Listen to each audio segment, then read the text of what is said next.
Welcome বন্ধুরা। Blouse cutting সম্পূর্ণ শিখতে হলে শুরু থেকে শেষ পর্যন্ত দেখুন। একটা সিস্টেম বলে দিচ্ছি। ব্লাউজ কাটিং শিখতে হলে যারা নতুন তারা ফলস কাপড় দিয়ে ট্রাই করবেন, তাহলে মেইন কাপড় নষ্ট হওয়ার সম্ভাবনা থাকে না। চলুন শুরু করা যাক। এবারে বুকের যে লুজটা আছে, ব্লাউজের বুকের লুজ খেয়াল রাখবেন। বুকের লুজের অর্ধেক 50%, আমি 9 ইঞ্চি নিয়েছি, আমার 18 বুকের লুজ আছে। তারপর ওখান থেকে এক্সট্রা 1.5 ইঞ্চি নিলাম সেলাইয়ের জন্য। টোটাল কত হয়েছে? 10.5 হয়েছে। ওই 10.5 ইঞ্চি পরিমাণে দাগ দিয়ে কাপড়টাকে ভাঁজ করব। শুরুতেই কাপড় কীভাবে ভাঁজ করবেন সেটা কিন্তু দেখাচ্ছি। কাপড়টাকে ভাঁজ করব বুকের লুজের অর্ধেক নিয়ে, তারপর এক্সট্রা 1.5 ইঞ্চি নিয়ে যোগ করে যতটুকু হবে সেই পরিমাণে কাপড়টাকে ভাঁজ করব। কাপড় ভাঁজ হয়ে গেল। এখন শুরু হবে মেন মাপের মেজারমেন্ট। এবারে ইন্টু 4 মানে 1/2 ইঞ্চি, এই 1/2 ইঞ্চি এক্সট্রা নিব, ওটা সেলাইয়ের জন্য এক্সট্রা। তারপর আমার মূল যে লম্বা যতটুকু প্রয়োজন ততটুকু নিয়ে নেব 14.5 ইন্টু 4 নিয়েছি। তারপর কাঁধ যতটুকু দরকার, আপনার যতটুকু মাপ আছে তার অর্ধেক। আমার 14 আছে, আমি 7 ইঞ্চি নেব, ঠিক আছে। 7 ইঞ্চি নিয়ে নিলাম, সাথে সাথে মার্জিন করে নিব। মার্জিন করে নিয়ে এখানে মোহরের মাপটা মনে রাখবেন। মোহরের মাপটা কতটুকু? 7.5 ইঞ্চি দিচ্ছি। 7 ইন্টু 4 7.5 ইঞ্চি, এটা কিন্তু মনে রাখবেন। এই মোহরের মাপটা, এই মোহরের মাপটা কাজে লাগবে যখন হাত কাটিং করবেন আপনি, তখন এই মোহরের মাপটা কাজে লাগবে। এবারে দেখুন, এখানে 7.5-এ ফিতাটাকে ফোল্ডিং করে মাঝখানে একটা দাগ দিয়েছি, মিডিল। কেন দিয়েছি দেখাচ্ছি। এখানে একটা মার্জিন করে নেবেন বরাবর। তারপর এই যে এই দাগটা দিলাম মিডিল, ওখান থেকে রাউন্ডটা চলে আসবে, সুন্দর করে একটা রাউন্ড। তেমন কঠিন কিছু না, একবার দেখলেই বুঝে নেবেন কীভাবে রাউন্ড দিতে হয়।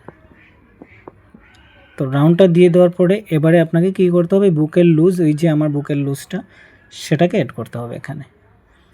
বুকের লুজ 9 ইঞ্চি, 18 আছে, 9 ইঞ্চি এক্সট্রা 1.5 ইঞ্চি। তারপর কোমরের লুজ যতটুকু আছে তার অর্ধেক, 14.5 আছে, 7 ইন্টু 2 পয়েন্ট, 2 সুতা। তারপর ওই ফিতাটাকে মিডিল করে নিব ফোল্ডিং করে। এই যে মিডিল কেন করলাম? ওখানে টিকেন হবে ব্যাক পার্ট, মনে রাখবেন শুরুতে কিন্তু ব্যাক পার্ট কাটা হচ্ছে। ওখানে এক্সট্রা 1.5 ইঞ্চি নিয়েছি সেলাইয়ের জন্য। তারপর এই যে টিকেনের এখানে একটা দাগ দিব, এখানে টিকেন হবে, ঠিক আছে। তারপরে এখানে বরাবর দাগ দিব, আর এটা কিন্তু এইভাবে সেলাই হবে, এইভাবে কিন্তু সেলাই হবে দেখাচ্ছে। আর এটা এক্সট্রা কাপড়টা ভিতরে থাকবে। তো এবারে আসুন গলা কীভাবে কাটবেন? 2.5 ইঞ্চি। গলার মুখটা হবে 2.5 ইঞ্চি উপরেরটা, আর নিচের পাশটা হবে 3.5 ইঞ্চি। 3.5 ইঞ্চি দেওয়ার পর লম্বা 8.5, আপনার যতটুকু প্রয়োজন আপনি 9ও দিতে পারেন, 8ও দিতে পারেন। 9 দিলে 8.5 দিলে ভালো, মিডিয়াম একটা লম্বা থাকবে। তারপর দেখুন কিভাবে মার্জিন করেছি, দেখুন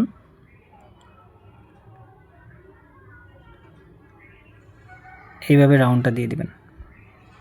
গলার ব্যাক পার্টের গলাটা কিন্তু নিচের পাশটা মোটা হবে আর উপরের পাশটা ছোট হবে, তাহলে সুন্দর লাগবে।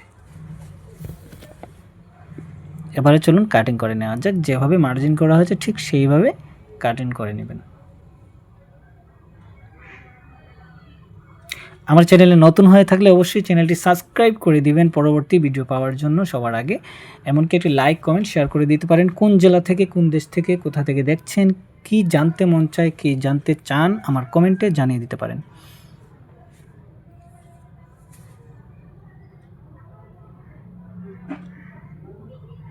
Back part cutting complete. এবারে আসুন মূল যেই পয়েন্টগুলো হচ্ছে, নেক্সট স্টেপ হচ্ছে বুকের বেস্ট, বুকের কাটরিগুলো কাটিং করা। বুকের কাটরি কীভাবে কাটিং করবেন এটা হচ্ছে মেইন সাবজেক্ট।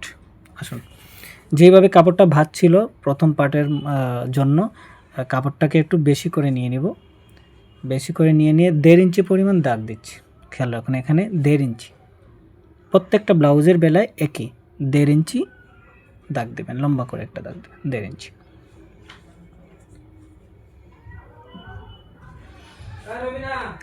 দেড় ইঞ্চি দাগ দেওয়ার পরে দেখুন ব্যাক পার্টটাকে কোথা থেকে ধরেছি, দেখুন ব্যাকপার্টটাকে কিন্তু দাগ থেকে ব্যাকপার্টটাকে ধরেছি, ব্যাকপার্টটাকে ধরে এইভাবে এই যে মোহরার দিক দিয়ে চোখ দিয়ে আর্ট করছি, প্লাস এদিকে এতটুকু আর্ট করে নেব। আর গলাটা এখানে একটা দাগ দিব, গলাটা সেম হতে হবে।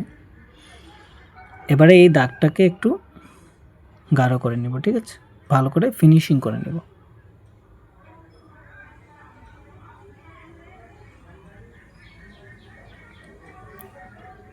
এটা হচ্ছে গলা। তো চলুন, গলাটা এখানে আমার যতটুকু আছে ততটুকু তো আছেই, এখানে আমি সেম পরিমাণে দাগ দিব। দাগ দিয়ে গলার লম্বাটা, সামনের গলাটা, ফ্রন্ট গলা 6 ইঞ্চি নেব লম্বা, 6 inch enough, enough is the enough. দাগ দিয়ে তারপরে এখানে দাগ দিব। আর এখানে একটা জিনিস খেয়াল করুন, এখানে 2 সুতা পরিমাণ, 2 পয়েন্ট একটু রাউন্ডটা নিয়ে নিব বাহির দিক দিয়ে, ঠিক আছে, আর ওদিক দিয়ে মিলিয়ে দিব। এই যে বাইরে একটু রাউন্ডটা গেছে, এদিক দিয়ে এই মিলিয়ে দিয়েছি। এটা হচ্ছে সামনের গলাটা, ঠিক এইভাবে হবে। তারপর আসুন বেস্টের জন্য যে কাটুরিটা হবে, আমার কাটুরির জন্য আমি এই মূল লম্বা থেকে, এই যে বেস্টটা হবে মূল লম্বার জন্য আমি এখানে একটাই মাপ নিতে হবে, 11.5 ইঞ্চি। টোটাল নামিয়ে দিব 11.5 ইঞ্চি। যে কোনো ব্লাউজের জন্য এই 11.5 ইঞ্চি নিয়ে নেবেন, নিয়ে মার্জিন করে নেবেন, একটা দাগ দিবেন। এখানে যেই মাপটা দিব এখন ভালো করে খেয়াল করবেন, এখানে যে মাপটা দিব তার আগে ফিতার যে মাপটা দেখিয়ে নিই। এই যে একটা সুতা এটাকে 1 পয়েন্ট বলা হয়, কিন্তু 1 পয়েন্ট বা 1 সুতা বলা হয়। এখানে দেখুন 3 ইন্টু 6, এই যে 3 ইন্টু 6টা সুতা মানে 6টা পয়েন্ট, 3 ইন্টু 6 নিয়ে নিচ্ছি 36 সাইজের জন্য। হালকা করে একটা দাগ দিবেন, 3 ইন্টু 6, 3 ইন্টু 6, ঠিক আছে, নিয়ে নিলাম। তারপর ওখান থেকে ইন্টু 6 মানে এক্সট্রা, মানে 1.25 ইঞ্চি, 1 ইঞ্চি থেকে 2 সুতা কম, 2 পয়েন্ট কম নিয়ে ওখান থেকে ফিতাটাকে ফোল্ডিং করব একদম এই কাপড়ের লাস্ট মাথা পর্যন্ত, দিয়ে মিডিল করে এখানে লম্বা করে একটা দাগ দেব, ঠিক আছে। তারপর 1 ইঞ্চি 2 পয়েন্ট, ঠিক আছে, 1 ইন্টু 2, 1 ইঞ্চি 2, এখানে 1 ইঞ্চি 2 নেবেন, এখানে 1 ইঞ্চি 2 নেবেন, 3 জায়গায় 1 ইঞ্চি 2 হবে, আর এখানে শুধু হাফ ইঞ্চি হবে, ঠিক আছে। এখন এখান থেকে মিডিল করবেন, এখানে একটা দাগ দিয়ে দিবেন লম্বা করে হালকা, দিয়ে এখান থেকে এই মিডিল আসবে, এখান থেকে আবার এই মিডিল আসবে, এখান থেকে এই মিডিল আসবে, ঠিক আছে। 4টা পয়েন্টকে এই মিডিল মিলাতে হবে। তো মিডিল কীভাবে মিলাচ্ছি দেখুন, তার আগে বলে রাখি, এই যে 3 ইন্টু 6 যেটা নিয়েছি ওটা 36 সাইজের জন্য 3 ইন্টু 6, মানে 36 মানে 3 ইন্টু 6 নেওয়া হয়েছে। এখন 34 যদি সাইজ হতো তাহলে 3 ইন্টু 4 হতো, 38 সাইজ যদি হতো তাহলে 3 ইন্টু 8 হতো, ঠিক আছে, 3 ইন্টু 8 হতো, ওইটা মাথায় রাখবেন। এই যে মিডিল করে নিলাম, এখান থেকে দেখুন এবার 2 ইঞ্চি হবে, 2 ইঞ্চি। আর গলার এদিক থেকে 5.5 ইঞ্চিতে দাগ দিব। এবারে দেখুন এই কাটুরির, এই দেখুন এখানে রাউন্ড কিন্তু অটো মিলে গেছে, এই দেখুন রাউন্ড, এই যে অটো মিলে গেছে, মিলে গেছে। তো এটা মাপ মতো যখন আপনি মার্জিন করবেন তখন ওটা মিলে যাবে। এটাকে এইভাবে একটু ক্রস করে দিবেন, এইভাবে না, আরও হাফ ইঞ্চি কাপড়টাকে রেখে দিলে ভালো হয়।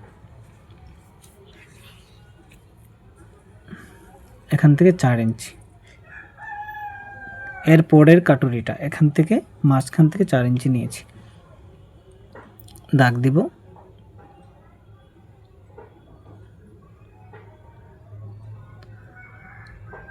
এখানে দেখুন হাফ ইঞ্চি ইন্টু 4,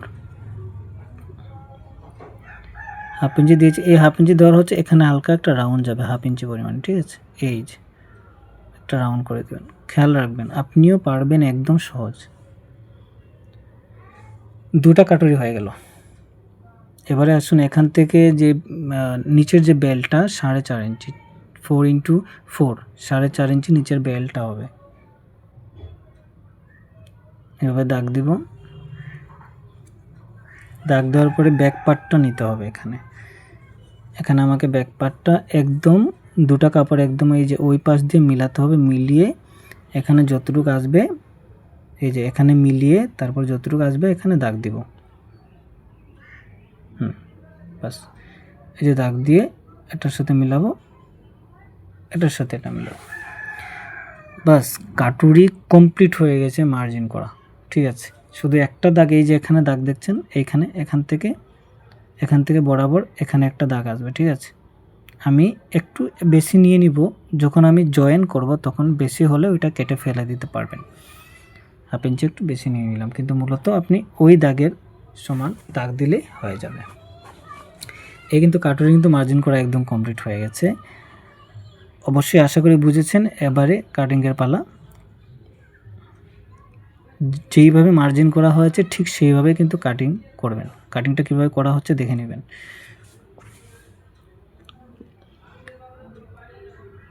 এটা কিন্তু ফলস কাপড় দিয়ে ব্লাউজ কাটা হচ্ছে। এই কাটিংয়ের একদম শেষের দিকে দেখবেন এই ফলস কাপড় রেখে মেইন কাপড় যেটা ব্লাউজের শাড়ির পিস, ওই ফলস কাপড় রেখেই পিস দিয়ে ব্লাউজ কাটিং করা হবে। তার জন্য শেষের জন্য অপেক্ষা করুন।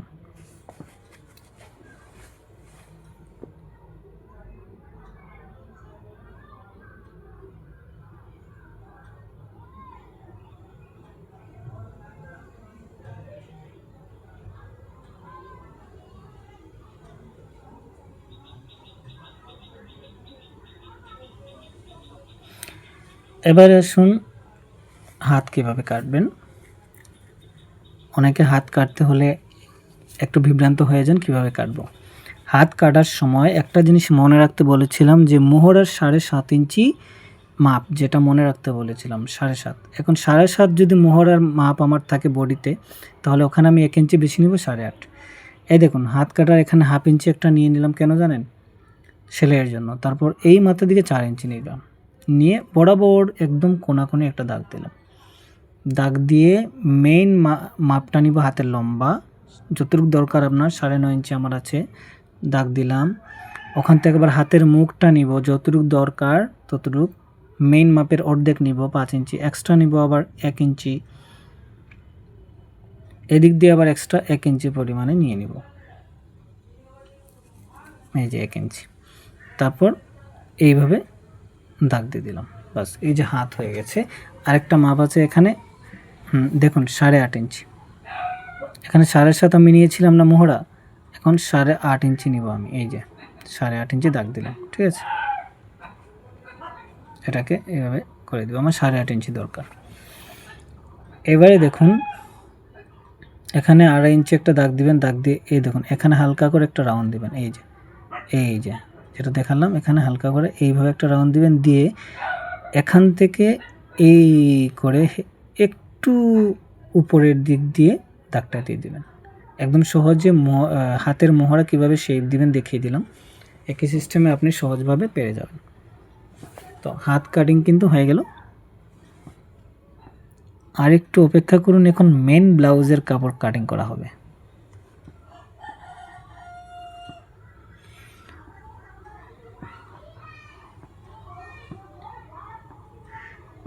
একটা কথা বলে রাখি, আমার চ্যানেল থেকে আপনি সালোয়ার কাটিং শিখতে পারবেন, সেলাই শিখতে পারবেন, কামিজ কাটিং দেখতে পারবেন, ব্লাউজ কাটিং সেলাই দেখতে পারবেন। আমার চ্যানেলের ভিতরে ঢুকলে সব কিছু পেয়ে যাবেন। ব্লাউজের মাপ কীভাবে নেওয়া হয় সেটাও পেয়ে যাবেন একটু চ্যানেলের নিচের দিকে গেলে। চলুন এবারে মেইন পার্ট কাটিং করা হোক। এই যে এটা হচ্ছে মেইন পার্ট, এটা হচ্ছে শাড়ির ব্লাউজ মেইন পার্ট। এটাকে ভালো করে ফিনিশিং করে নিব, নিয়ে ব্যাক পার্ট, এই দেখুন ব্যাক পার্টটা লেস যে বর্ডারটা আছে না, এই বর্ডারের সামান্য 1/2 ইঞ্চি নিচে কাপড়টাকে মিলিয়ে রেখে কাটিং করছি, খেয়াল রাখবেন। এই যে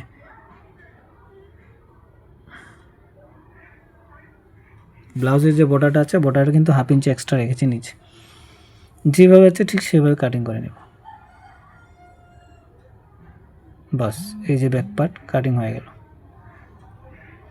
এবারে এটাকে ফোল্ডিং করে নিব যতটুকু দরকার।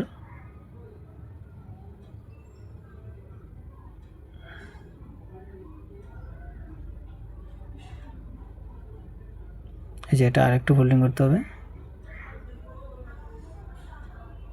এই যে যেভাবে কাটিং করেছিলাম ঠিক সেইভাবে কাপড়টাকে ফোল্ডিং করে এইভাবে আমি পার্ট পার্ট করে বিছিয়ে নিয়ে এইভাবে ধরে কাটিং করে নেব। 2 পার্ট করে আমার ব্লাউজ বেরিয়ে গেল। ঠিক একইভাবে আপনি সহজভাবে বুঝিয়ে দিলাম। শুরুতেই শিখতে হলে ফলস কাপড় দিয়ে শিখুন, নষ্ট হলে ফলস কাপড় নষ্ট হবে, ব্লাউজের পিস নষ্ট হবে না। এর জন্য ফলস কাপড় দিয়ে কাটাটাই বেটার ফর ইউ।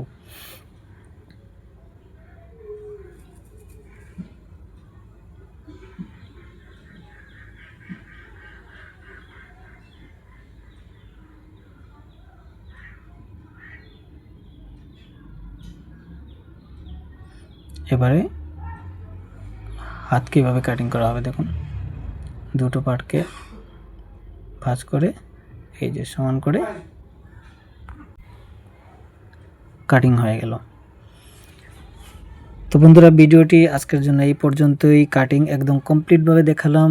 কতটুকু ভালো লেগেছে, কতটুকু বুঝতে পেরেছেন কমেন্টে জানিয়ে দিলে খুশি হব। সবাই ভালো থাকবেন, ধন্যবাদ, থ্যাংক ইউ।